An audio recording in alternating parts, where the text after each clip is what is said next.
تمام مومنین و مومنات اور عزاداران سید الشہداء کی سلامتی و عافیت کے لیے بآواز بلند صلوات۔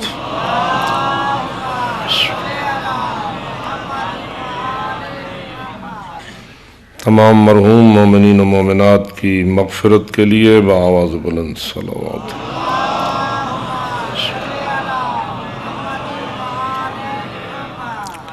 شہدائے کربلا اور مکتب کربلا پر قربان ہونے والے شہدائے ملت سب کے درجات کی بلندی کے لیے بآواز بلند صلوات۔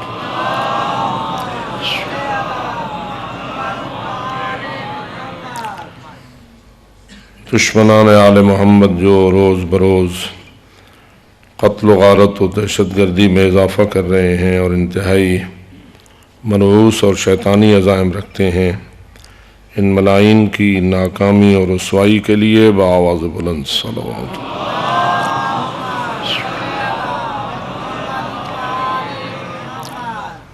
وطن عزیز پاکستان میں امن اور امان کی بحالی کے لیے بآواز بلند صلوات۔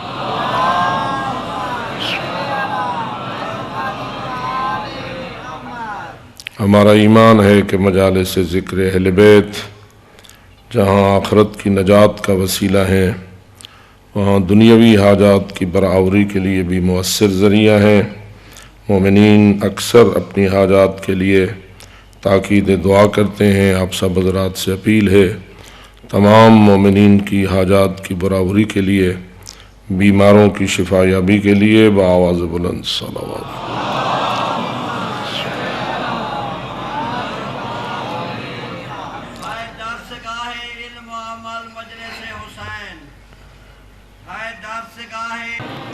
ہماری سب سے عام ترین التجا اور لازم ترین دعا تعجیل ظہور حضرت قائم آل محمد علیہ السلام ہے۔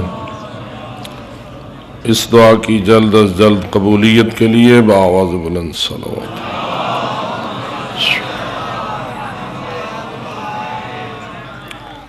ماشاءاللہ لا حول ولا قوة الا باللہ العلی العظیم۔ رب اشرح لی صدری ویسر لی امری واحلل عقدۃ من لسانی یفقہوا قولی۔ اعوذ باللہ من الشیطان اللعین الرجیم۔ بسم اللہ الرحمن الرحیم۔ الحمد للہ رب العالمین، والصلاة والسلام على اشرف الانبیاء والمرسلین، سیدنا ونبینا وشفیع ذنوبنا وطبیب قلوبنا ومولانا ابی القاسم محمد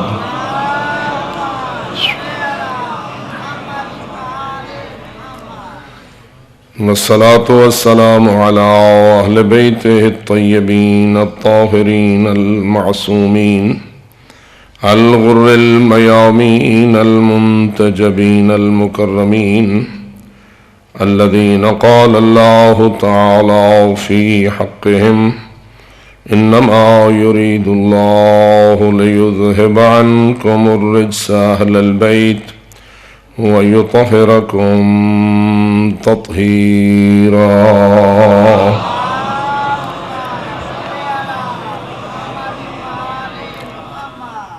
ورحمة الله على أحبابهم وأصحابهم وشيعتهم ومواليهم أجمعين، ولعنة الله على أعدائهم ملعونين من يوم ظلمهم إلى أبد الآبدين۔ أما بعد فقد قال الله تبارك وتعالى في كتابه المبين وخطابه المتين، بسم الله الرحمن الرحيم۔ قد أفلح المؤمنون الذين هم في صلاتهم خاشعون والذين هم عن اللغو معرضون والذین هم للزکاة فاعلون بآواز بلند صلوات.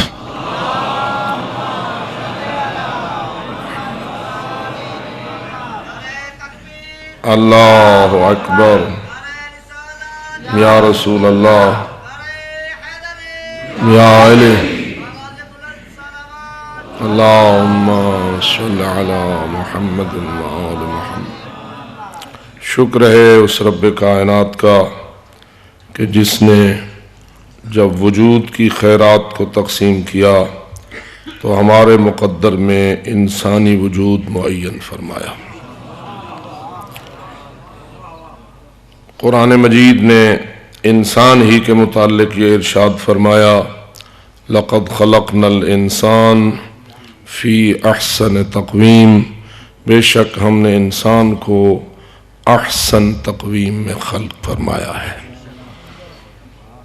معلوم ہوتا ہے کہ رب کائنات نے ہماری تقویم کو بیان کرنے کے لیے اور انسانی نظام کو واضح کرنے کے لیے اس لفظ کو منتخب فرمایا ہے کہ عربی زبان میں اس سے بہتر لفظ اور کوئی موجود نہیں ہے، اس لیے کہ سب سے اونچی ڈگری والا لفظ احسن ہے. جب کسی چیز کے حسن، کسی چیز کی خوبی اور کسی چیز کے کمال کو بیان کرنا مقصود ہو تو عربی زبان میں یہ جو وزن ہے افعل کا، اس پر احسن ہے. گویا اللہ یہ فرمانا چاہتا ہے کہ میں جتنا بہترین تقویم اے انسان دے سکتا تھا اتنی بہترین تقویم میں نے تجھے عطا کر دی ہے. اللہم صل علی محمد.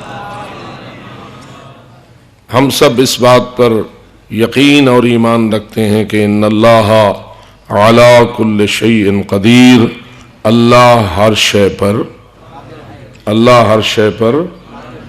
اگر میں آپ سے پوچھوں اللہ کی قدرت کتنی ہے تو اس کا جواب یہ ہے کہ اللہ کی قدرت لا محدود ہے. اللہ کی قدرت لا محدود ہے. بلکہ امیر المومنین علی ابن ابی طالب علیہ السلام کے ارشاد کے مطابق لیس لصفتہ حد محدود، اللہ کی کسی بھی صفت کی کوئی حد محدود ہو ہی نہیں سکتی. نعرہ تکبیر، اللہ اکبر. نعرہ رسالت، یا رسول اللہ. نعرہ حیدری، آواز بلند صلوات.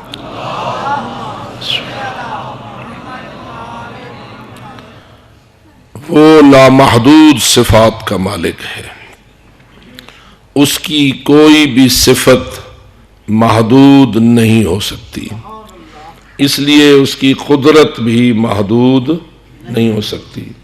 اس لامحدود قدرت والے نے اپنی اس قدرت کے شاہکار کا اظہار کرتے ہوئے فرمایا کہ انسان میں نے تجھے احسن تقویم میں خلق کیا ہے. دوسری صفت میرے مالک کی ہے حکمت. میرا آپ سے سوال ہے، اللہ کچھ کر سکتا ہے، بہت کچھ کر سکتا ہے یا سب کچھ کر سکتا ہے؟ تھوڑا سا سادہ کرنے کی کوشش کرتا ہوں اس لیے کہ محافل میں ہر سطح فکری کے لوگ موجود ہوتے ہیں. اگر پی ایچ ڈی قسم کے لوگ موجود ہوتے ہیں تو پرائمری سطح کے لوگ بھی موجود ہوتے ہیں اور اس سے لو سطح کے لوگ بھی موجود ہوتے ہیں. اس لیے ہمیں کچھ گفتگو میں اتنی سادگی بھی برتنا پڑتی ہے کہ جو آیا ہے وہ کچھ لینے میں کامیاب ہو سکے. کچھ اللہم صل علی رسول اکرم صلی اللہ علیہ وآلہ وسلم کا ارشاد ہے، نحن معاشر الانبیاء امرنا ان نکلم الناس علی قدر عقولہم. ہم جو انبیاء کا گروہ ہیں، ہمیں ہمارے رب کی طرف سے یہ ہدایت کی گئی ہے اور امر جاری ہوا ہے ان نکلم الناس علی قدر عقولہم، کہ ہم لوگوں کے ساتھ گفتگو ان کی عقل کی سطح پر جا کر کریں، عوام سے گفتگو ان کی سطح فکری کے مطابق کریں۔ کبھی کبھی سوچتا ہوں اگر علی حیدر کرار اپنی سطح پہ بیٹھ کے بولے، جیسا کہ ابھی آپ قبلہ محترم سے سن رہے تھے مولا علی کے کمالات اور مولا علی کے صفات عالیہ، اب آپ خود ہی فرمائیے کہ علی کتنا بلند ہے؟ جی مجھے تو ایسا نظر آتا ہے کہ نام رکھنے والے نے سوچ کے نام رکھا ہے۔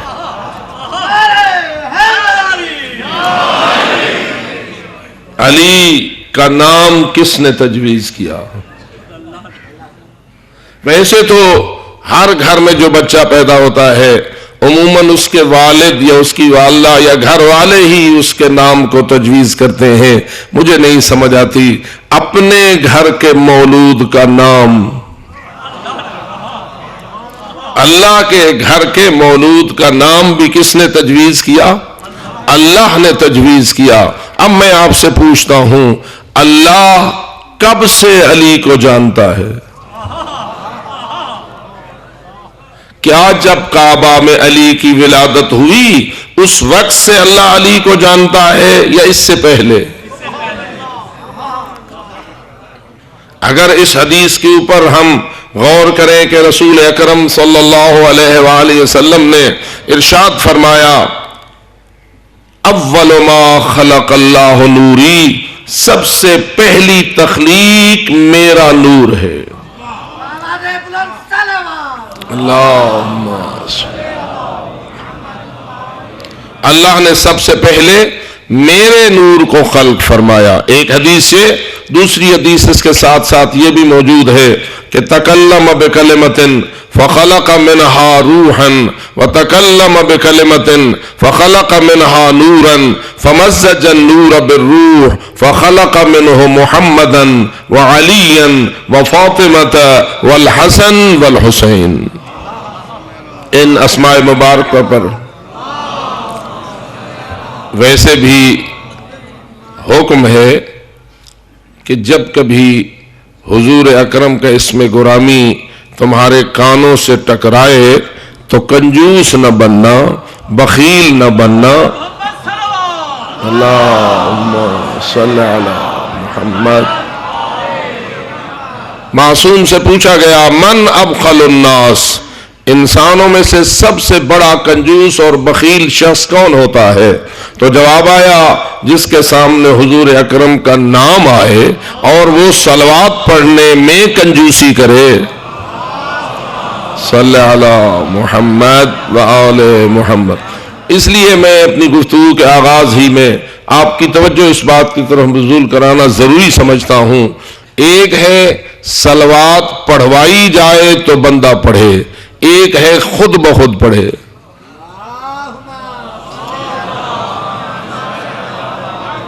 مثلا میں کہوں بآواز بلند صلوات، مثلا جعفری صاحب کہیں بلند ترین صلوات، کوئی اور برادر کہے بلند ترین صلوات، وہ تو اس نے کہا تو آپ نے پڑھی۔ اور عموماً ہمارے مجمع کی عادت یہی ہے، جب نعرہ لگوایا جائے تو لگاتے ہیں، جب صلوات پڑھائی جائے تو پڑھتے ہیں۔ لیکن رسول اکرم کے بارے میں معصوم کا یہ جملہ ہم سے کیا تقاضا کرتا ہے کہ جب کبھی آپ کو کہا جائے صلوات پڑھو تو پڑھو، یا آپ کے سامنے نام آئے تو پڑھو۔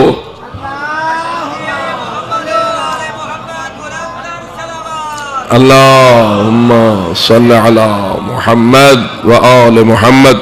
تو یہ تکلم بکلمۃ فخلق منها نورا وتکلم بکلمۃ فخلق منها روحا، ایک کلمہ اللہ نے بولا اس کے صدقے سے نور کو خلق کیا، ایک کلمہ دوسرا اللہ نے بولا اس کے صدقے روح کو خلق کیا۔ مزج النور بالروح، روح اور نور کو آپس میں ملایا تو اس میں سے محمدن وعلیا وفاطمہ والحسن والحسین، سب کے نام پر صلوات۔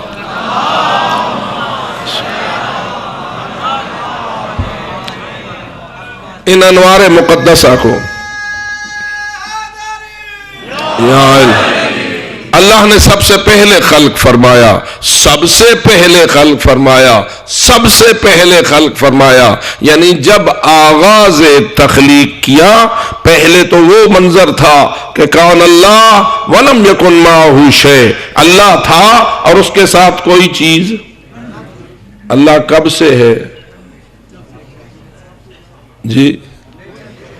اللہ کب سے ہے؟ حضر آپ نے عقائد کو دہرانا اس مجلس میں آپ کے لیے مفید بھی ہے اور باعث خیر و برکت بھی ہے، اور یہ مجالس ہوتی اسی لیے ہیں کہ اللہ تھا اس کے ساتھ کچھ نہ تھا. پس اللہ کب سے ہے؟ ہمیشہ. کب سے ہے؟ ذرا ہمیشہ پیچھے کی طرف دیکھ رہے ہیں نا، ہم پچھلے ہمیشہ کی طرف دیکھ رہے ہیں. ذرا پچھلے ہمیشہ کو اپنے دل کی آنکھوں سے دیکھیے اور اپنے قلب کی وسعتوں سے سوچیے اور اپنے ذہن کے وجود کو لے جائیے، اور جتنی بھی اللہ نے آپ کو دور تک اندر سے دیکھنے کی صلاحیت بخشی ہے. ایک ہے باہر سے دیکھنا اور ایک ہے اندر سے دیکھنا. کیا خیال ہے، باہر سے دیکھنے کی قدرت آپ کی زیادہ ہے یا اندر سے دیکھنے کی قدرت زیادہ ہے؟ یہ بات قابل غور ہے. حضرت امیر المومنین علی ابن ابی طالب علیہ السلام سے کسی سائل نے سوال کیا، کیا آپ نے اپنے اس رب کو دیکھا ہے جس کی عبادت کرتے ہو؟ کیا آپ نے اپنے اس رب کو دیکھا ہے جس کی عبادت کرتے ہو؟ تو جواب آیا، انی لا اعبد ربا لم ارہ، میں ایسے رب کی عبادت نہیں کرتا جسے میں نے دیکھا نہ ہو.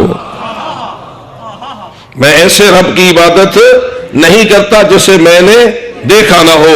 اب چونکہ کچھ سادہ ذہن بھی ہوتے ہیں، انہوں نے شاید یہ سمجھا ہو کہ علی ولی کی ان آنکھوں نے رب کو دیکھ لیا ہے، اور تو کسی کی آنکھیں رب کو دیکھنے میں کامیاب نہیں ہوئی، لیکن علی حیدر کرار کی آنکھوں نے رب کو دیکھ لیا ہے. تو علی مولا نے فوراً مسئلے کو سنبھالا اور ساتھ یہ کہا، ہاں میں نے دیکھا تو ہے اس رب کو جس کی میں عبادت کرتا ہوں، لیکن ان آنکھوں کے ساتھ نہیں دیکھا، ان آنکھوں کے ساتھ دیکھا ہے.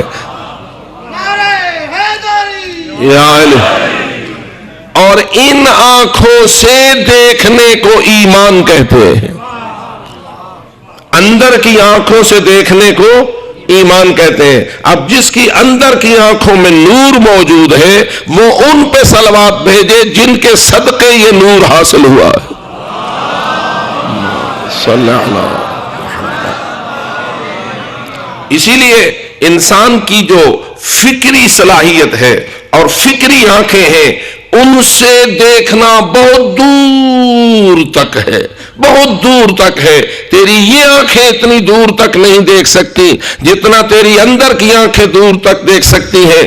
وجود خارج بہت محدود ہے، وجود ذہنی بہت دور تک سوچتا ہے اور اس میں بہت دور تک وہ فکر کر سکتا ہے. لیکن آئیے ذرا اپنے رب کے بارے میں سوچئے اور اندر کی آنکھوں سے دیکھ کر مجھے بتائیے کہ وہ جو ہمیشہ سے ہے وہ ہمیشہ کب سے ہے.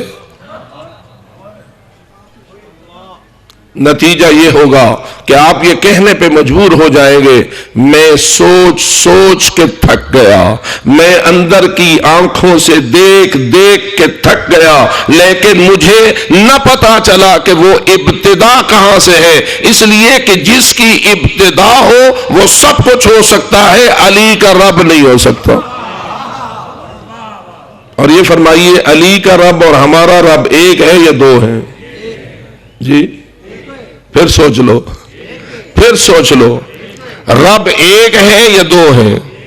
کہیں ایسا تو نہیں علی کا رب کوئی اور ہے، ہمارا رب کوئی اور ہے، محمد و آل محمد کا رب کوئی اور ہے، اور محمد و آل محمد کے ماننے والوں کا رب کوئی اور ہے. یہ رب کثیر ہے یا رب وحدہ لا شریک ہے؟ وحدہ لا شریک ہے. اس وحدہ لا شریک کی ابتدا ہے جی، جس کی ابتدا ہو وہ تبھی ہو سکتی ہے کہ پہلے نہ ہو اور پھر ہو.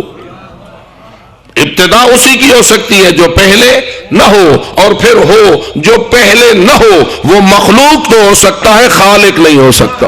نعرہ تکبیر، اللہ اکبر، نعرہ رسالت، یا رسول اللہ، نعرہ حیدری، یا علی. آواز بلند سلامات. پس نتیجہ یہ نکلا، تو اگر پچھلے ہمیشہ کے بارے میں سوچنے کی کوشش کرے، تیرا ذہن جواب دے سکتا ہے، تیری فکر تھک سکتی ہے، تیری ساری توانائیاں ختم ہو سکتی ہیں، لیکن تو اس پچھلے ہمیشہ کے آغاز کو نہیں پا سکتا. کیوں؟ ہو تو پائے. آغاز اور ابتدا اس کی ہو تو اسے پائے، چونکہ اس کا آغاز ہے نہیں، اس کی ابتدا ہے نہیں. هو الاول بلا اول. علی فرماتے ہیں وہ اول، لیکن اس جیسا کوئی اول نہیں. اور اسی طرح وہ کب تک رہے گا؟ جی اب ذرا اس پہ بھی آ جائیے. ایک تھا ماضی کا اور ایک ہے مستقبل. اللہ ہمیشہ سے ہے اور ذرا بولیے. بچوں والی ایک دینیات پڑھائی جاتی تھی ابتدا میں، مولانا فرمان علی صاحب مرحوم اللہ مقامہ کی، اور اس میں صفات ثبوتیہ لکھے ہوئے تھے، اور پہلی صفت یہ لکھی ہوئی تھی کہ اللہ قدیم ہے. قدیم کا معنی کیا ہے؟ وہ ہمیشہ سے ہے اور ہمیشہ. تو جب ہم بچے تھے 4 5 6 سال کے، اس وقت ہمیں وہ دینیات پڑھائی گئی تو ہم نے لفظ قدیم کو بھی رٹ لیا، صفات ثبوتیہ کا رٹا بھی لگا لیا. قدیم کا جو معنی اس وقت بیان کیا گیا تھا اس وقت ہم نے رٹ لیا.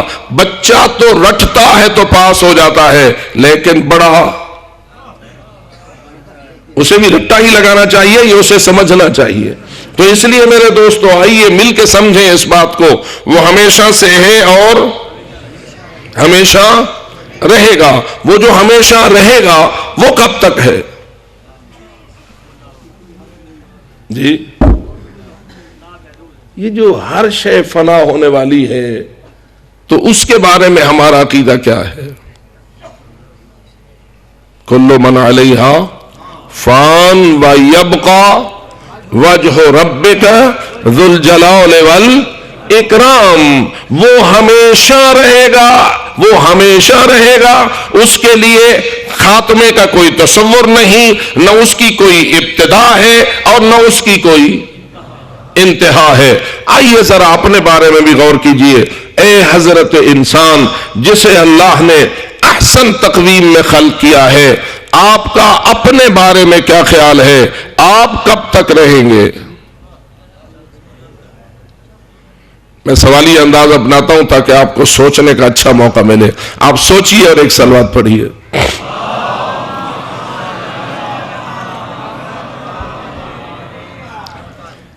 وہ تو ہمیشہ رہے گا. خوب آپ اپنے بارے میں ارشاد فرمائیے، آپ کب تک رہیں گے؟ چونکہ واضح تعلیم یافتہ افراد موجود ہیں، میں ان سے معذرت خواہ بھی ہوں. بسا اوقات ایسے چھوٹے چھوٹے سوال کرتا ہوں جو سوال عام طور پر بچوں سے کی جانے چاہیے، لیکن کبھی کبھی دل چاہتا ہے کہ بڑوں سے بھی پوچھے تو صحیح، وہی بچے ہو یا کچھ بڑے ہو گئے ہو. یعنی وہی بچپن والی باتیں یاد ہیں یا کچھ ان پہ سوچا بھی ہے اور آگے بڑھے بھی ہو.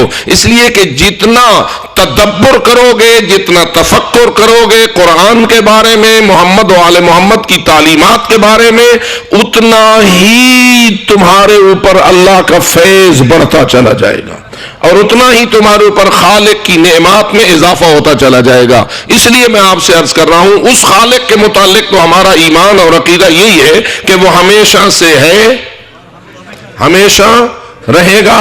نہ اس کی کوئی ابتدا ہے اور نہ اس کی کوئی انتہا ہے. لیکن یہ انسان جس کے اوپر فخریہ طور پر اللہ کہتا ہے کہ لَقَدْ خَلَقْنَا الْإِنسَانَ فِي أَحْسَنِ تَقْوِيمٍ، ہم نے اسے احسن تقویم میں خلق کیا ہے. اس انسان کے متعلق رب کریم کا فیصلہ کیا ہے کہ اس انسان کو اس نے کب تک رکھنا ہے؟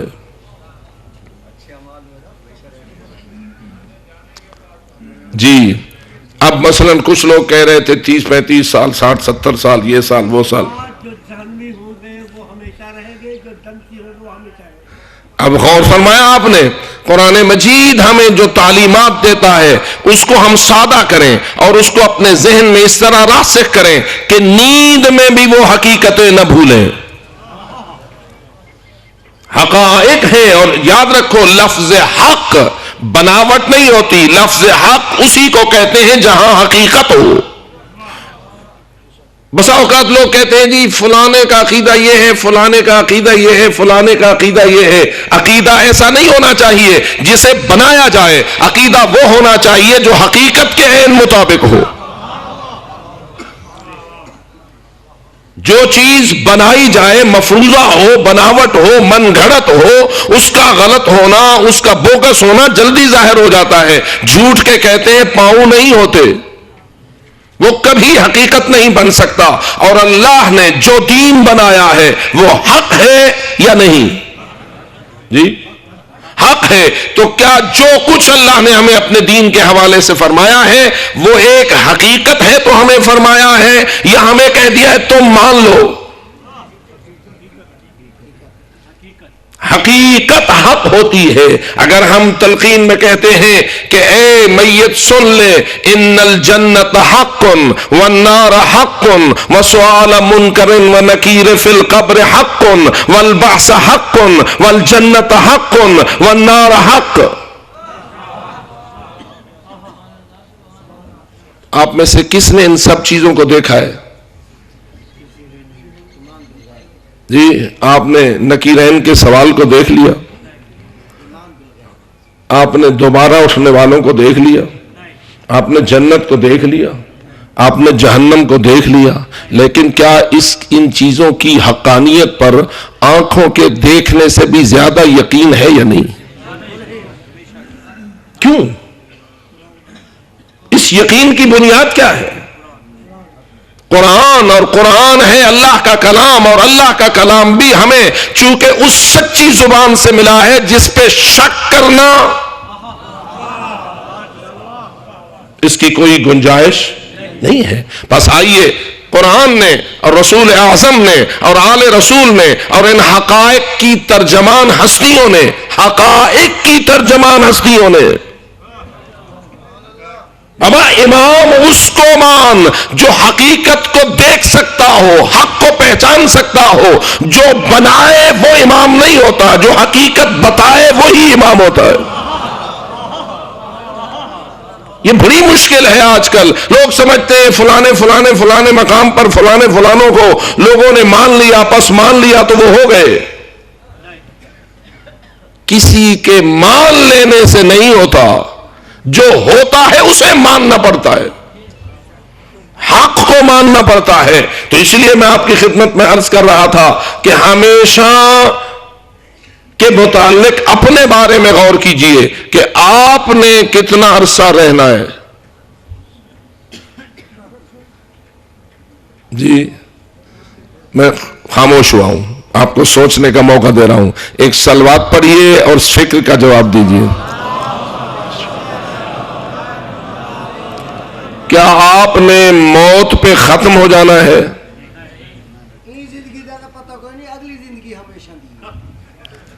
میں کسی زندگی کی تقسیم کی بنیاد پر سوال نہیں کر رہا، میں مطلقاً زندگی کے بارے میں سوال کر رہا ہوں. تیرے رب نے تجھ انسان کے متعلق یہ فیصلہ کیا ہے، جس کو میں نے انسانی زندگی عطا فرمائی ہے اسے میں نے ہمیشہ رکھنا ہے.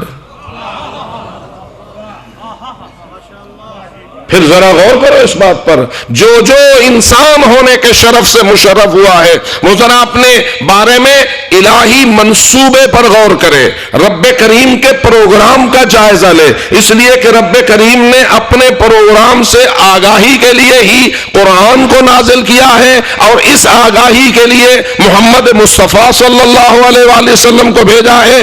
اس آگاہی کے لیے آل محمد کو وارث پیغمبر بنایا ہے. اسی آگاہی کے لیے آل محمد نے اپنی قربانیاں دی ہیں، کبھی کربلا میں، کبھی شام میں. اس لیے آئیے غور کیجئے، ہم میں سے ہر ایک نے موت تک رہنا ہے یا موت کے بعد بھی رہنا ہے؟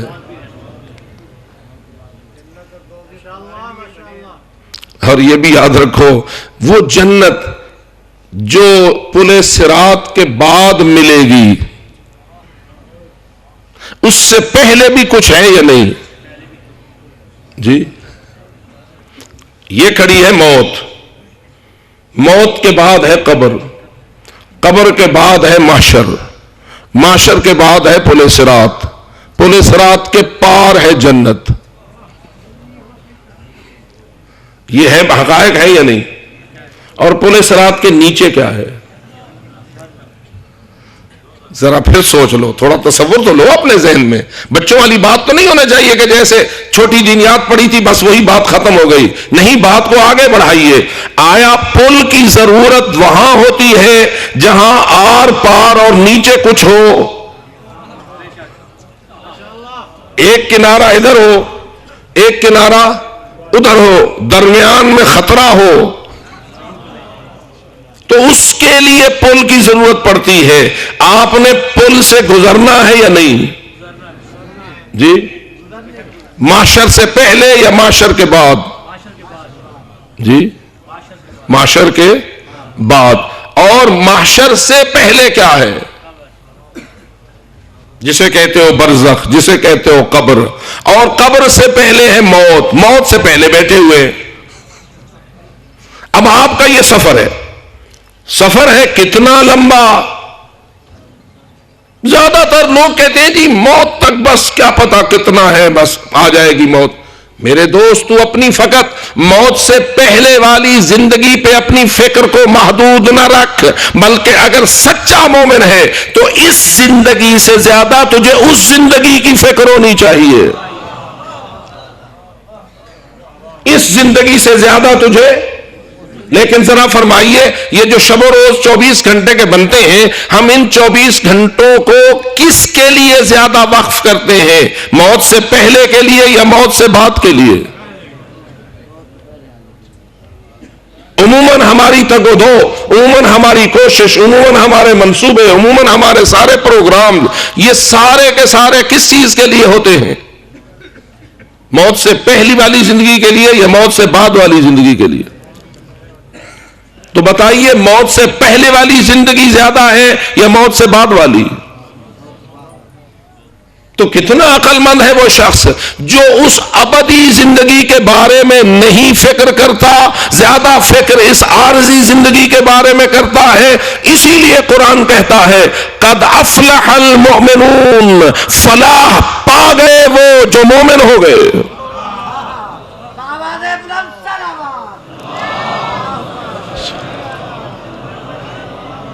قرآن مجید کے الفاظ پہ اگر غور کیا جائے تو ہمارے عربی گرامر سے آشنا لوگ جانتے ہیں افلح فعل ماضی ہے، اور گویا اس کا معنی یہ بنتا ہے فلاح پا چکے۔ توجہ رہے، فلاح پا چکے جو مومن ہیں۔ اور اس محفل میں جتنے مومن ہیں وہ بآواز بلند صلوات پڑھیں، اللہم صلی علی محمد وآلہ۔ اے اہل ایمان، آپ فلاح پائیں گے یا فلاح پا چکے؟ توجہ رہے، موت آ گئی، قبر گزر گئی، محشر گزر گئی، کتنا لمبا ہے وہ عرصہ؟ موت تو چلو شاید ابھی آ جائے، اس بیچاری کا تو پتہ ہی نہیں، ڈر ہمیں اسی کا لگا ہوا ہے کہ آ نہ جائے۔ اور عجیب یہ ہے کہ ڈر لگا ہو آ نہ جائے اور ادھر یقین ہے کہ آئے گی،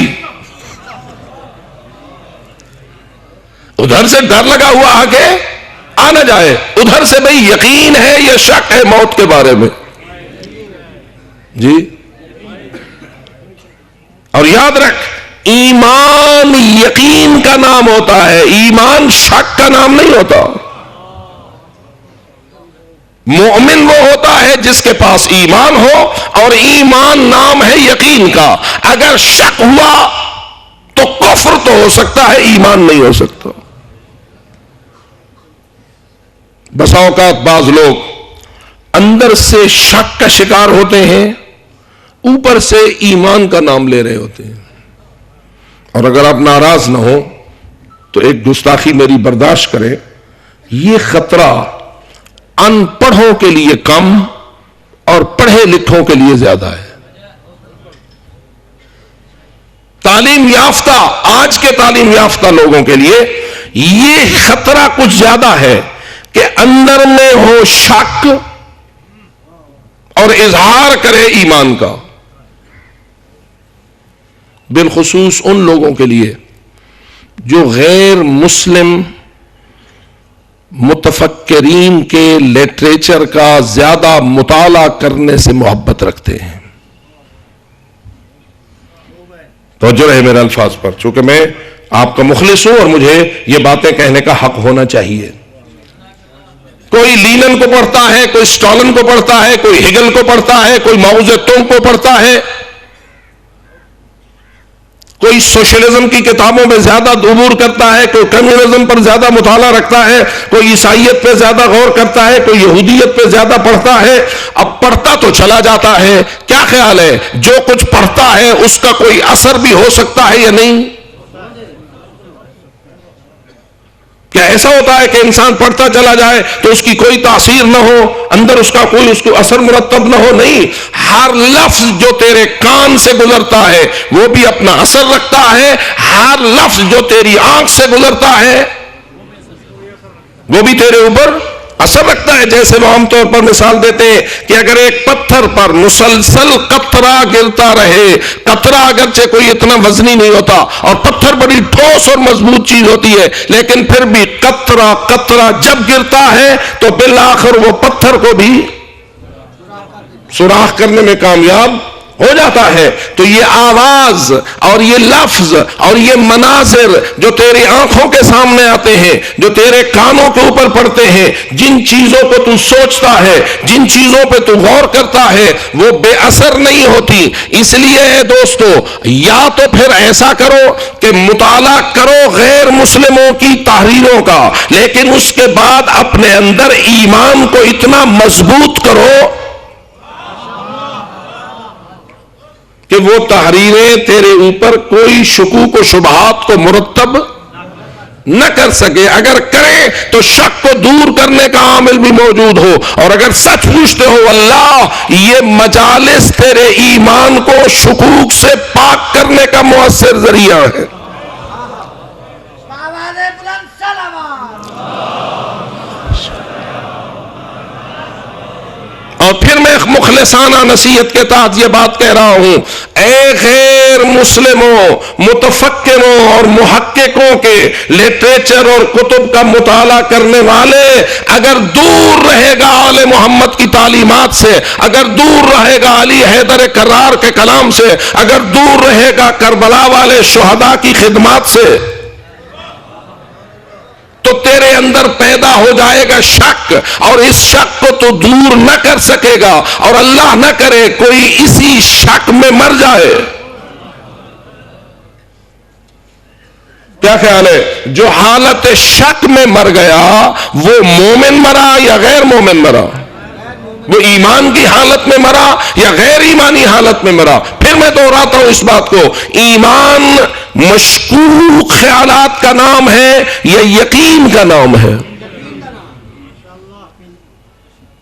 حتیٰ کہ قرآن کہتا ہے یؤمنون بالغیب، جو مومن متقی ہوتے ہیں وہ غیب پر بھی ایمان رکھتے ہیں، باتیں غیب کی ہوتے ہیں انہیں یقین ہوتا ہے۔ ہم نے قبر کے اندر کے مناظر کو دیکھا نہیں، ہم نے ان کی آوازوں کو سنا نہیں، ہم نے ان کی خوشبو و بدبو کو سونگھا نہیں، ہم نے ان کے ذائقوں کو چکھا نہیں، ہم نے انہیں لمس نہیں کیا، اور یہی 5 ذرائع ہیں جو انسان کو یقین بخشتے ہیں، جنہیں آپ حواس سے خمسہ کے نام سے یاد کرتے ہیں۔ حواس سے خمسہ 5 حواس ہیں، ایک کا مرکز آنکھ ہے، دوسرے کا مرکز کان ہے، تیسرے کا مرکز ناک ہے، چوتھے کا مرکز زبان ہے، اور 5واں تیرے پورے بدن میں پھیلا ہوا ہے۔ دکھائی دینے والی چیزوں کا یقین تجھے دیکھنے سے ہوتا ہے، سنائی دینے والی چیزوں کا یقین تجھے سننے سے ہوتا ہے، سونگھی جانے والی چیزوں کا یقین تجھے سونگنے سے ہوتا ہے، چکھی جانے والی چیزوں کا یقین تجھے چکھنے سے ہوتا ہے اور لمس کرنے والی چیزوں کا یقین تجھے لمس سے ہوتا ہے. یہ رنگ سفید ہے یا سیاہ، یہ سرخ ہے یا سبز، یہ تجھے آنکھ بتاتی ہے. یہ آواز اچھی ہے یا بری، صحیح ہے یا غلط، یہ تجھے کان بتاتا ہے. خوشبو ہے یا بدبو، ناک سے پتہ چلتا ہے. تلخ ہے یا کھٹا، یہ کس سے پتہ چلتا ہے؟ زبان سے. گرم ہے یا ٹھنڈا، یہ گلاس میں پانی گرم ہے یا ٹھنڈا، کیسے پتہ چلے گا؟ کچھ ہاتھ لگاؤ گے، کوئی بدن سے مس ہوگا تو پتہ چلے گا. بس لمس سے پتہ چلتا ہے کسی چیز کا کھردرا ہونا یا نرم ہونا، یا گرم ہونا یا سرد ہونا. یہ 5 حواس سے خمسہ ہیں جنہیں اللہ نے تیرے اندر پیدا کیا ہے بیرونی دنیا کے معلومات لے کر اسے یقین سے بدلنے کے لیے. اور حیران ہوں میں، اے اللہ تجھے پتہ نہیں یہ 5 کا عدد کتنا پیارا لگتا ہے.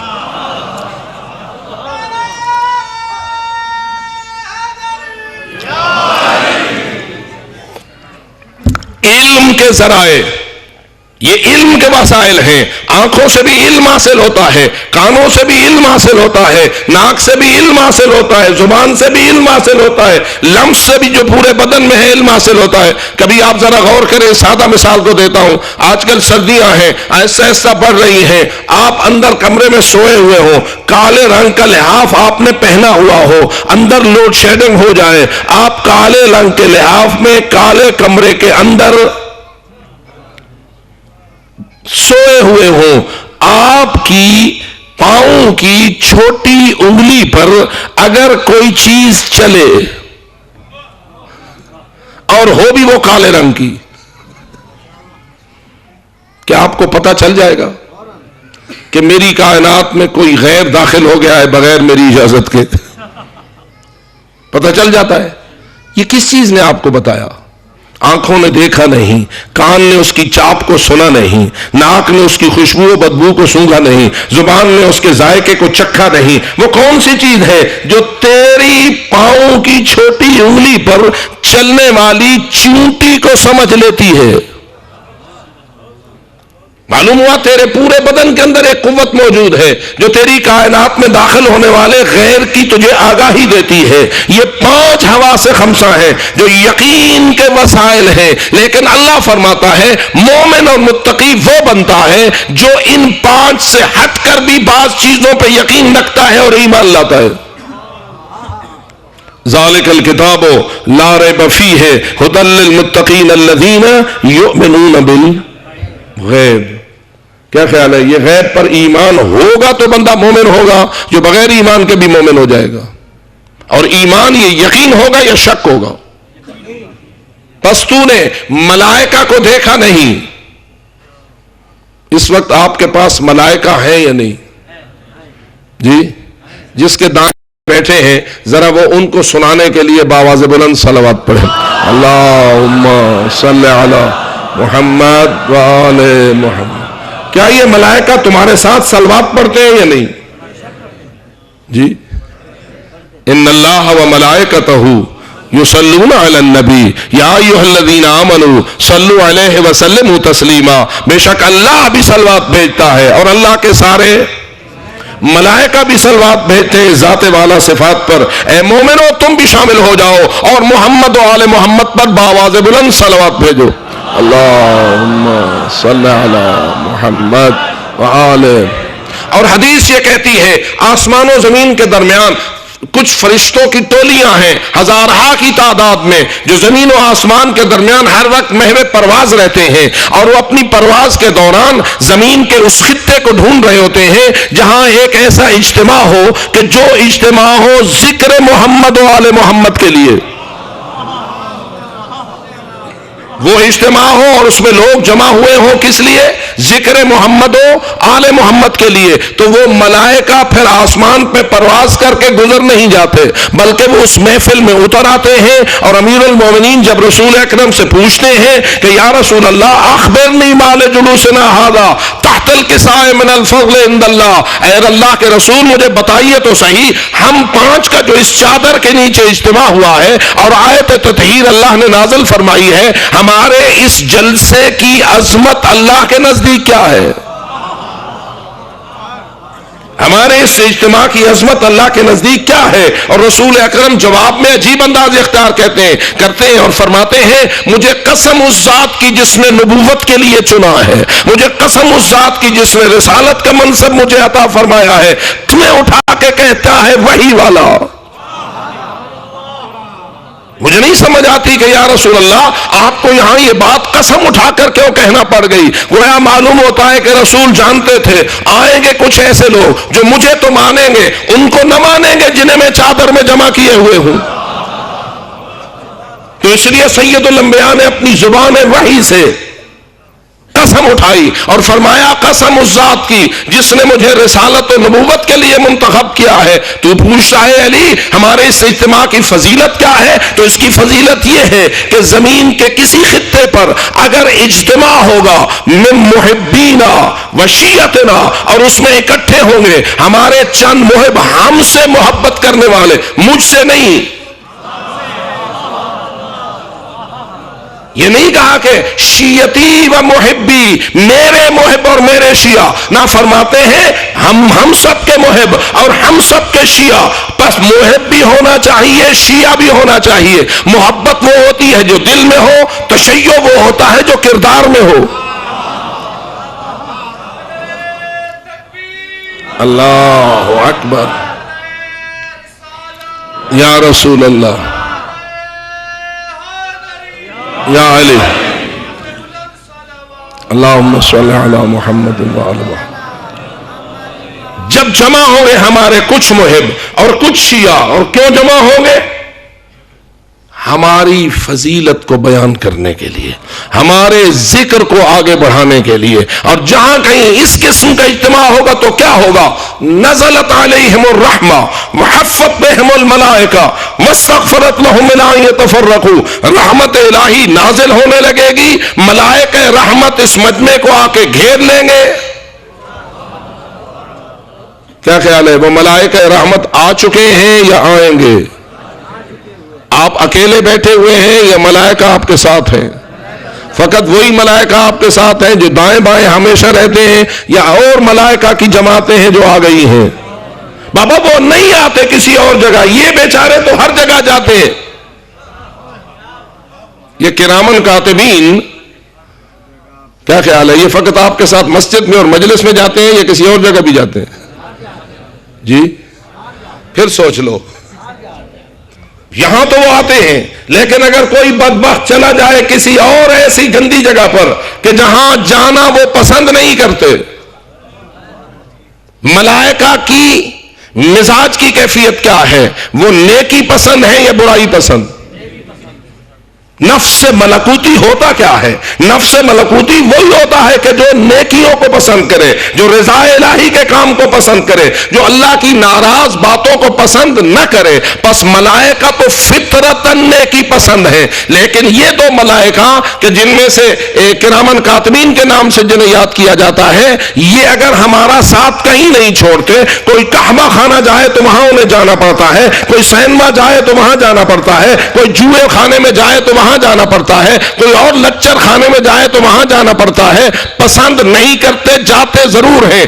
ایک دن آئے گا رب کریم کی بارگاہ میں وہ لوگ فریاد کریں گے اور کہیں گے اے اللہ اس سے پوچھ تو صحیح ہے ہمیں کہاں کہاں لیے پھرا۔ اور فرمائیے ملائکہ جس کے خلاف گواہی دیں گے اس کی نجات آسانی سے ہو جائے گی۔ بہت سارے لوگ کرامن کاتبین کا نام تو لیتے ہیں، لیکن کرامن کاتبین کے جو نتائج و ثمرات ہم پر مرتب ہونے والے ہیں ان کی طرف غور نہیں کرتے۔ اور کتنا کریم ہے وہ اللہ جو کہتا ہے تو نے اگر 60 سال بھی برائیاں کی ہیں اور تیری زندگی اس میں غرق ہو گئی ہے، اگر 60 سال بعد بھی تو معافی کے لیے اور توبہ کے لیے میرے درگاہ میں آ جائے تو میں ساری زندگی کو پاک لکھ دوں گا۔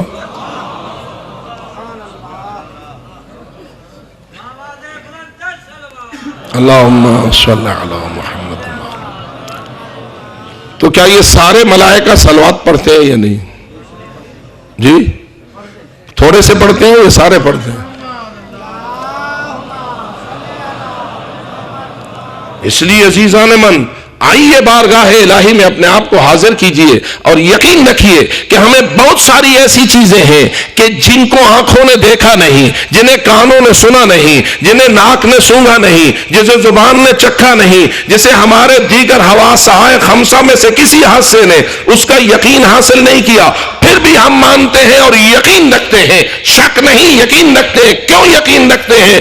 کہ اس نے فرما دیا ہے جس کی زبان آنکھوں سے زیادہ سچ بیان کرتی ہے، اس نے فرما دیا ہے جس کا قول غیر مشکوک ہوتا ہے، زبان صادق۔ یاد رکھ، اشہد ان محمد الرسول اللہ صلی اللہ علیہ وآلہ وسلم کا کلمہ معمولی نہیں ہے، یہ فقط ایک لفظ نہیں ہے۔ جن کی زبان پہ ہو اور دل میں نہ ہو وہ مسلم ہوتا ہے، جن کے دلوں میں راسخ ہو گئے یقین کی نور کو پیدا کرے وہ مومن ہوتا ہے۔ آواز بلند سلامات۔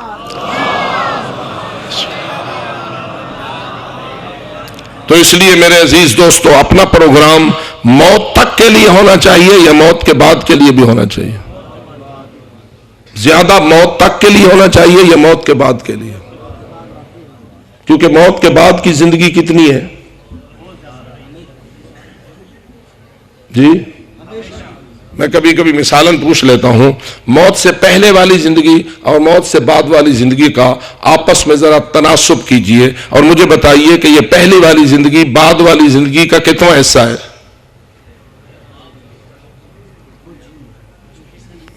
کچھ تو سوچئے۔ کسی نے کہا تھا یہ ایک قطرہ ہے اور بعد والی زندگی سمندر ہے۔ کیا اس کا یہ حساب، اس کا یہ جواب 100% درست ہے؟ آپ اس کو 100 نمبر دے دیں گے یا نہیں؟ مشتاق شاہ صاحب تو دینے کے لیے تیار نہیں ہیں، باقی حضرات بڑے کریم ہوں شاید دے دیں، لیکن حق یہ ہے کہ نہیں ملیں گے۔ کیوں؟ اس لیے کہ سمندر بے شک بہت بڑی قطروں والی جگہ ہے لیکن پھر بھی محدود ہے۔ فرمائیے، سمندر محدود ہوتا ہے یا لا محدود؟ آپ کیسے کہتے ہیں؟ یہی تو میرا سوال ہوتا ہے تاکہ آپ سوچیں کہ اگر وہ لامحدود ہوتا ہے تو زمین محدود ہے یا غیر محدود؟ یہ ہماری زمین جس میں ہم بستے ہیں یہ محدود ہے یا لامحدود؟ محدود ہے۔ جب زمین محدود ہے تو زمین کے اندر والا سمندر کیسے لامحدود ہے؟ بابا محدود کے اندر لامحدود نہیں آ سکتا، محدود کے اندر لامحدود نہیں آ سکتا۔ بس زمین بیچاری تو کہتے ہیں سورج سے بھی چھوٹی ہے، مریخ سے بھی چھوٹی ہے، فلاں سے بھی چھوٹی ہے، کہکشائیں ہیں، ہزارہا سیارے ہیں، ہزارہا ستارے ہیں، کائنات بڑھ رہی ہے اور وہ بڑھی رہی ہے اور وہ بڑھی رہی ہے، تو یہ بیچاری تو اس کے مقابلے میں جب آتی ہے تو ایک نقطے کی حیثیت سمجھی جاتی ہے۔ اور غور کر، اگر زمین خود ایک چھوٹی سی چیز ہے تو اس کے اندر جو سمندر ہے وہ کیسے بڑا ہو جائے گا؟ بس سمندر کے قطرے تو نہیں جانتا ہے محدود۔ ہاں، جس نے سمندر کو پیدا کیا ہے وہ اس کے قطروں کی تعداد کو جانتا ہے یا نہیں؟ وہ تو جانتا ہے، محدود ہے تو وہ جانتا ہے، اور وہ بھی جانتے ہیں جو اس سے علم لیتے ہیں۔ آواز بلند سلامات۔ وہ بھی جانتے ہیں جسے آپ کہتے ہیں علم لدنی کے وارث ہیں۔ علم لدنی کیا ہوتا ہے؟ وہ علم جو من لدن ہو، یعنی اللہ کی طرف سے ہو۔ بس جنہیں اللہ اپنی کلا سے پڑھاتا ہے، اللہ جنہیں اپنے سکول میں پاس کرتا ہے، اللہ جنہیں اپنے علم کی درسگاہوں سے گزارتا ہے اور خود اپنا علم جسے دیتا ہے وہ بھی جانتے ہوتے ہیں۔ اور یہی وجہ ہے کہ یہ حدیث ہمارے لیے معاونت کرتی ہے کہ جب سلمان فارسی نے ایک دن ایک وادی سے گزرتے ہوئے جو چیونٹیوں سے بھری ہوئی تھی، علی حیدر کرار سے کہا تھا پاک ہے وہ ذات جو ان چیونٹیوں کی تعداد کو جانتی ہے۔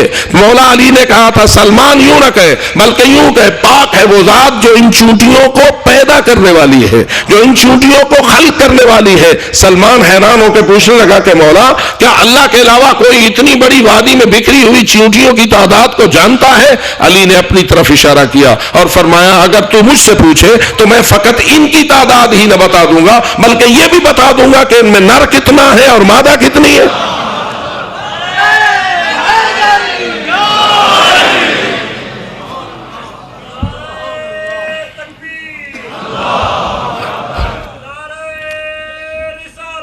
یا رسول اللہ یا علی اللہم صلی علی محمد وعلی محمد. اور اللہ جانے اس ہستی کی عظمت کتنی ہے جس کے متعلق رسول فرمائے اگر سارے درخت کلمے بن جائیں، اگر سارے سمندر سیاہیاں بن جائیں، اگر سارے فرشتے اور جنات لکھنے اور حساب کرنے والے بن جائیں اور یہ چاہیں کہ فضائل علی کا احسان کریں تو سمندروں کی سیاہیاں ختم ہو جائیں گی، کلمے تمام ہو جائیں گی، لکھنے اور حساب کرنے والے بھی ختم ہو جائیں گے. وما احصوا فضائل علی ابن ابی طالب، لیکن وہ علی کے فضائل کو شمار کرنے میں کامیاب نہ ہو سکیں.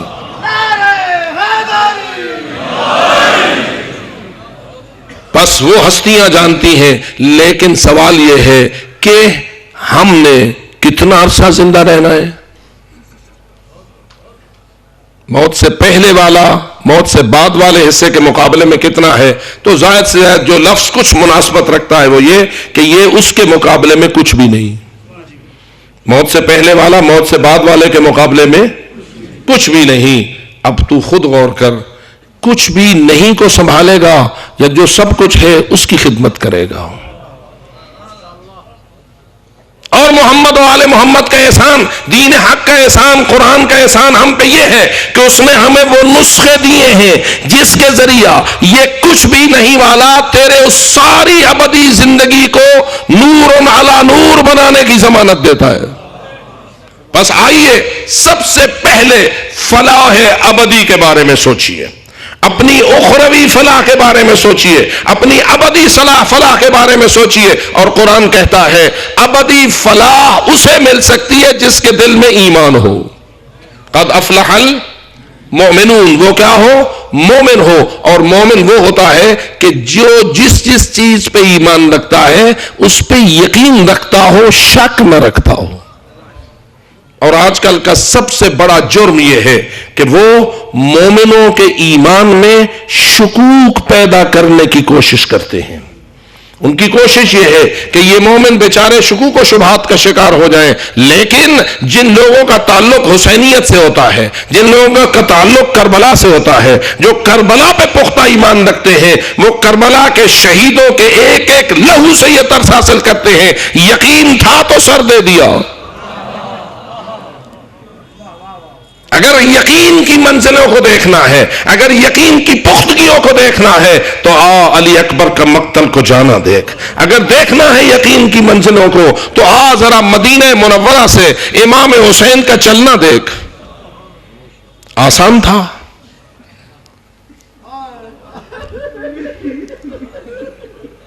کتنا پیارا ہے مدینہ حسین کو، کتنا محبوب ہے نانے کی نگری اس فرزند جلیل کو. میں حیران ہوتا ہوں کیسے بھولے حسین مولا، کیسے بھول سکتا ہے میرا مولا اس منظر کو کہ کبھی کبھی ایسا بھی ہوتا تھا حسین مسجد نبوی کے دروازے پر اپنی قمیص کے دامن سے الجھ کر گر جاتے تھے اور رونا شروع کر دیتے تھے تو رسول اکرم منبر کو چھوڑ دیتے تھے. کیسی حالت میں چھوڑ دیتے تھے جب خود قرآن اور حدیث اور نصیحت اور اللہ کے دین کو بیان کر رہے ہوتے تھے. سامنے بھاری مجمع صحابہ کرام کا ہوتا تھا، مسجد پر ہو چکی ہوتی تھی، رسول اپنی واضح و نصیحت اور فریضہ نبوت کو ادا کرنے کے لیے مصروف عمل ہوتے تھے. لیکن تاریخ اس امر پر مسلماً یہی کہتی ہے کہ جو ہی آواز گریہ حسین رسول کے کانوں پہ پڑتی، رسول کا خطبہ رک جاتا، رسول کی تقریر بند ہو جاتی اور رسول اپنے منبر کو چھوڑ دیتے، مجمع کو چیرتے اور جا کر اپنے حسین کو گود میں لیتے. میں کہتا ہوں یا رسول اللہ، ایک چھوٹا سا بچہ ہے، گرا ہے اور رویا ہے، تو آپ منبر کیوں چھوڑ رہے ہیں؟ آپ کیوں مجمع کو چیر رہے ہیں؟ آپ کے سارے غلام ہیں اور صحابہ ہیں، ان غلاموں صحابیوں میں سے کسی کو کہہ دو میرے حسین کو اٹھا لو، میرے حسین کو چپ کر رہو، لیکن نہیں، رسول کسی صحابی سے نہیں کہتے بلکہ خود منبر کو چھوڑتے ہیں، مجمع کو چیرتے ہیں، حسین کو اٹھاتے ہیں، اٹھا کر گود میں بٹھاتے ہیں، پھر مجمع کو چیر کر واپس منبر پر آ جاتے ہیں اور حسین مولا کو گود میں بٹھا کر دلاسے دینے لگتے ہیں۔ اور راوی یہ کہتے ہیں ہم نے یہ منظر بھی دیکھا کہ امام حسین کے قدموں کو رسول اپنے سینے پہ لے لیتے تھے، امام حسین کے قدموں کو رسول اعظم اپنے سینے پہ لے لیتے تھے اور پھر کھڑا کر کے حسین کے لبوں پہ رب رکھ دیا کرتے تھے اور اتنے بوسے دیتے تھے، اتنے بوسے دیتے تھے کہ صحابہ کہتے ہیں ہم ان بوسوں کی تعداد کو گن نہ سکتے تھے، گن نہ سکتے تھے۔ ہائے کیسا سینہ ہے جو علم الہی کا خزینہ ہے، جو معارف ربانی کا خزینہ ہے، اس علم کی شان کون جانے، علم نشرح لک صدرک اس کی شان میں ہے، لیکن اللہ جانے حسین کتنا عظیم ہے، حسین کتنا عظیم الشان ہے۔ اور یا رسول اللہ آپ ایسا کیا فقط بچے سے پیار کے لیے کرتے تھے یا امت کی ہدایت کے لیے کرتے تھے؟ ایسا فقط بچے کو چپ کرانے کے لیے کرتے تھے یا اپنے کلمہ گوؤں کی ہدایت کے لیے کرتے تھے؟ ہاں اگر ہدایت مطلوب نہ ہوتی، ہدایت اگر مطلوب نہ ہوتی تو زید ابن ارقم کو کوفہ کے دربار میں اس منظر کو دیکھ کے چیخنا اور چلانا نہ پڑ جاتا۔ یاد ہے آپ کو یہ حسین مولا ہے جس کا کٹا ہوا سر ہے، ظالم نے اپنے تخت کی نچلی سیڑھی پہ رکھا ہوا ہے اور اس کے ہاتھ میں ایک چھری ہے کہ جس کے ذریعہ مظلوم کے لبوں کی ہتک کر رہا ہے اور آپ کے دانتوں پہ ٹھوکر مار کے کہتا ہے حسین تیرے دانت کتنے خوبصورت ہیں کرتے تھے۔ اور یہ عبید اللہ ابن زیاد اس کی ہتک کر رہا ہے۔ عزادارو آج گفتگو ہو رہی ہے، کوئی ہتک کرے تو اس کی سزا کیا ہے؟ آج ذرا یزید کے ظالموں کے منظر کو تو دیکھ، اس کو مسلمانوں کا والی گورنر بنایا جاتا ہے جو حسین کے لبوں کی ہتک کرتا ہے، جو اس کی توہین کرتا ہے۔ میں اس کو کیسے مسلمان مانوں، میں اس کو کیسے ایماندار مانوں؟ اور یہی وجہ ہے کہ زید چیخا چلایا اور کہنے لگا ہٹا لے یہ چھڑی ان لبوں سے، ہٹا لے یہ چھڑی ان لبوں سے۔ کیوں؟ اور میں نے اپنی آنکھوں سے دیکھا ہے رسول لبوں کے بوسے لیا کرتے تھے، سید الانبیاء لبوں کے بوسے لیا کرتے تھے۔ ہاں زادارو اس نے پوچھا کہ یہ کون ہے؟ کہا یہ صحابی ہے رسول کا۔ کہا کیا کہہ رہا ہے؟ کہا یہ کہہ رہا ہے کہ لبوں کی ہتک نہ کر۔ اس وقت ابن زیاد نے کہا اگر تو صحابی پیغمبر نہ ہوتا میں تجھے تیری اس گستاخی کی سزا دیتا، بس اتنا ہے اب چلا جا، میرے دربار سے نکل جا۔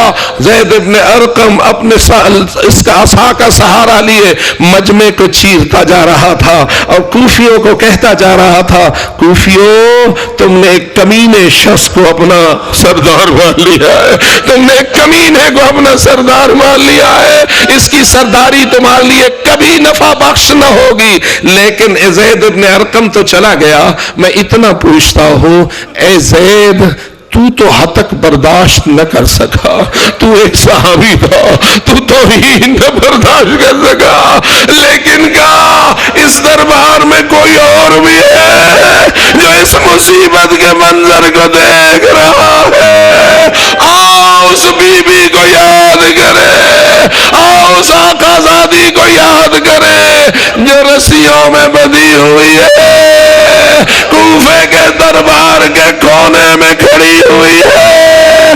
اگر زید نہیں برداشت کر رہا تو اللہ جانے زینب کبریٰ کیسے برداشت کر رہی ہے، اللہ جانے وہ بنات زہرا کیسے برداشت کر رہی ہے۔ لیکن اے زید تیری قسمت پھر بھی اچھی ہے، تجھے تو اس دربار سے باہر جانے کی اجازت ہے۔ کہاں جائے بنت نبی، کہاں جائے دختر پیغمبر، وہ تو رسیوں میں بندھی ہے، اس کو تو قیدی بنا لیا گیا ہے، اس کو تو دربار میں مقید کر کے لایا گیا ہے. یہی وجہ ہے عزیز دوستو کتنا صدمہ ہے بنات زہرا کے لیے. اور آخری جملہ اس حوالے سے کہوں, اللہ جانے ہمیں تو آپ کو تو بات کو پتا چلا, یہ فرمائیے یہ سارا واقعہ جو بات کو ہونے والا تھا حضرت امام حسین جانتے تھے یا نہ جانتے تھے؟ جب جانتے تھے تو خدا جانے وہ وقت کیسا ہوگا جب زینب کبریٰ 28 رجب کو اپنے گھر سے نکلی ہوگی اور اس محمل کی طرف جا رہی ہوگی جس نے کربلا آخر میں پہنچنا تھا, اور حسین اپنی کرسی پہ بیٹھے اپنی بہن کے قدموں کو دیکھ رہے ہوگے اور زینب کبریٰ محمل کی طرف جا رہی ہوگی. اسی لیے تو مجھے کہنا پڑتا ہے اللہ جانے کتنا صابر ہے حسین, کتنا وسیع الصدر ہے حسین. دل میں سوچ تو رہے ہوں گے اے میری ماں جائی تجھے کہاں جانا ہے اور کس منظر میں جانا ہے. آئیے ایک اور جملہ عرض کر کے آپ کی زحمت کو رفع کروں. روایتیں آپ نے اکثر سنی کہ جب حضرت امام حسین علیہ السلام کی ولادت ہوئی تھی اور آئے تھے رسول اکرم اپنی دختر کے پاس, تو روایت مشہور ہے نا, بی بی فاطمہ الزہرا سلام اللہ علیہا نے اپنے حسین کو اپنے بابا کے حوالے کیا تھا. امام حسین کو رسول نے گود میں لیا تھا, دائیں کان میں آذان کہی تھی, بائیں کان میں اقامت کہی تھی. جب فارغ ہوئے تو اب کیا ہوا, بی بی زہرا نے دیکھا کہ رسول کی آنکھوں سے آنسو بہنے لگے, رسول کی آنکھوں سے آنسو بہنے لگے.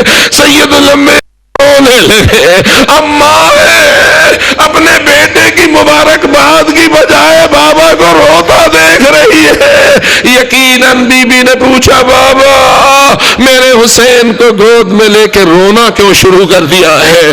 تو جواب آیا میری بیٹی اسی تیرے لفظ جگر کو میری امت قتل کرے گی, اس کو شہید کرے گی. میں اس کی شہادت کو یاد کر کے رو رہا ہوں. جب میں اس روایت پہ پہنچتا ہوں تو مجھے ایک اور بات کہنے کو جی چاہتا ہے, اور وہ یہ کہ 28 رجب سے پہلے امام حسین کے گھر میں بھی چند دن پہلے اللہ نے ایک بچہ دیا ہے, اللہ نے ایک بیٹا دیا ہے جس بیٹے کا نام امام حسین نے علی رکھا ہے.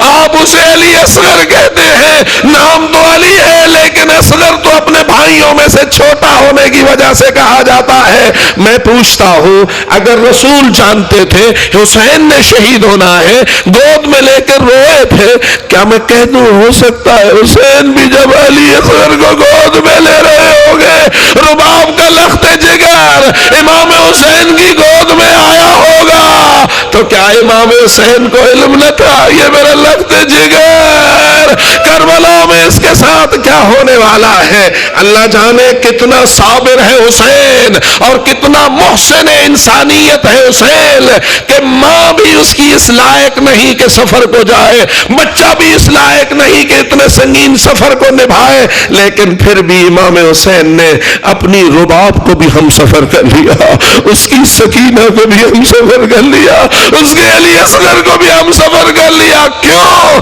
اس لیے کہ جانتے تھے امت مسلمہ تک نانا کا پیغام امانت کے ساتھ پہنچانے کے لیے جہاں میری شہادت ضروری ہے وہاں اس چھوٹے علی اصغر کی شہادت بھی ضروری ہے, وہاں اس چھوٹے علی اصغر کی شہادت بھی ضروری ہے. خدا جانے اس ماں پہ کیا گزری ہوگی کہ جب اس نے دیکھا ہوگا ام کلثوم نے علی اصغر کا لاشا اٹھایا ہوا ہے اور کہہ رہی ہے وہ لحظہ علی رضیع فاطمہ میں سے حامل آدھا, ہائے میں قربان اس بچے پر جس کا دودھ تیروں سے چھڑایا گیا ہے. اگر پھپھی یہ بیان کر رہی ہے تو ماں کے جگر پہ کیا گزری ہوگی, لیکن اس کے باوجود ماں فقط علی اصغر کی شہادت کے لیے حاضر نہیں. علی اصغر کا لاشا دیکھا, کچھ دیر نہ گزری کہ آواز آئی الا قتل الحسین بکربلا, حسین کا جنازہ دیکھا, کچھ دیر نہ گزری کہ آواز آئی لوٹو تبرکات علی بطول کو قیدی بنا کے لے چلو آل رسول کو کہ کتنا دکھی ہونا چاہیے اس بی بی کا دل جس کا علی اصغر بھی مارا جائے، جس کا حسین جیسا سرتاج بھی شہید ہو جائے، اور پھر اس کو رسیوں میں باندھ کر کبھی کوفہ کے دربار میں اور کبھی یزید کے دربار میں لے جایا جائے۔ عزیزان من، یہ قربانیاں بے مقصد نہ تھی، یہ قربانیاں فقط رونے اور رلانے کے لیے نہ تھی، بلکہ اس لیے تھی کہ فلاح کا وہ نسخہ جو اللہ نے قرآن اور محمد و آل محمد کے ذریعہ ہم تک پہنچایا ہے، ہم اس نسخے پر عمل بھی کریں، اس کی حفاظت بھی کریں، اور اپنی ابدی زندگی کو با آرام اور باعزت بنانے کے لیے اس کی اطاعت کریں۔ خداوند تعالی ہمیں قرآن اور آل محمد کے فرامین پر زندگی گزارنے کی توفیق عطا فرمائے۔ الا لعنت اللہ علی القوم الظالمین وسيعلم الذين ظلموا أي منقلب ينقلبون۔ اللهم بحق محمد وأنت المحمود، اللهم بحق علي وأنت الأعلى، اللهم بحق فاطمة وأنت فاطر السماوات والأرض، اللهم بحق الحسن وأنت المحسن، اللهم بحق الحسين وأنت قديم الإحسان، اللهم بحق هؤلاء المعصومين عليهم الصلاة والسلام أدخل على أهل القبور السرور، اللهم أغن كل فقير، اللهم أشبع كل جائع، اللهم اكس كل عريان، اللهم اقض دين كل مدين، اللهم فرج عن كل مكروب، اللهم رد كل غريب، اللهم فك كل أسير، اللهم أصلح كل فاسد من أمور المسلمين، اللهم اشف كل مريض، اللهم سد فقرنا بغناك، اللهم غير سوء حالنا بحسن حالك، اللهم اقض عنا الدين واغننا من الفقر، إنك على كل شيء قدير، وبرحمتك يا أرحم الراحمين. اللهم صل